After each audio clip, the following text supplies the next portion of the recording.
Staf Umum Angkatan Bersenjata Ukraina 14 Mei melansir militer Rusia total kehilangan 485.430 tentara di Ukraina sejak awal invasi besar-besaran pada 24 Februari 2022. Jumlah ini termasuk 1.400 korban yang diderita pasukan Rusia dalam sehari terakhir.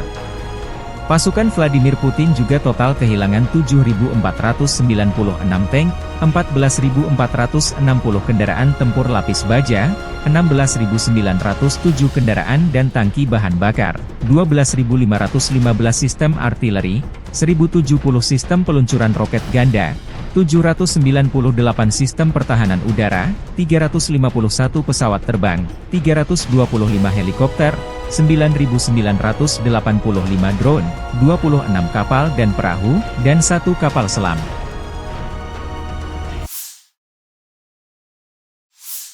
Дорогі українці, українки, коротко про цей день. Перше, доповіді головкома та міністра оборони щодо ситуації на всіх напрямках, де найбільш зараз гаряче. Харківщина.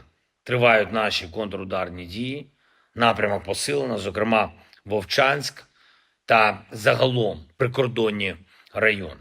Бригадний генерал Михайло Драпатий за цей напрямок відповідає безпосередньо на місці. Йому надаються необхідні засоби ураження, необхідні сили. Зараз все більше стає наших результатів.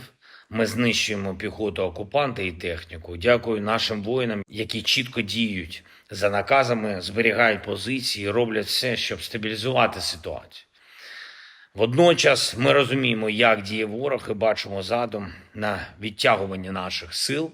Звичайно, Донецькі напрямки не залишаємо без необхідної підтримки, забезпечення, а саме Краматорський напрямок, Покровський. Незмінна увага Куп'янському напрямку. Ми фіксуємо також ворожу активність проти Сумщини і Чернігівщини, диверсійні групи, обстріл. Ми відповідаємо вогнем, як і належить. Наше завдання абсолютно зрозуміле – зірвати російську спробу розширити війну. Виконання цього завдання залежить буквально від кожного, хто зараз на позиціях.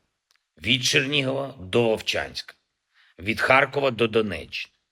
Для окупанта не має бути жодного безпечного місця на українській землі і у нашому небі.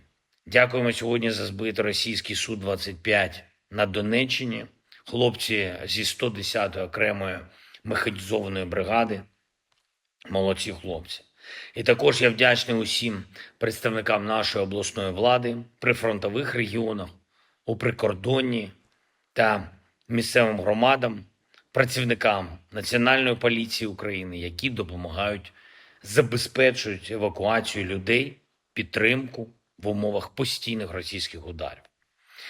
Максимум потрібно зробити, щоб... Download Tribun X sekarang, menghadirkan lokal menjadi Indonesia.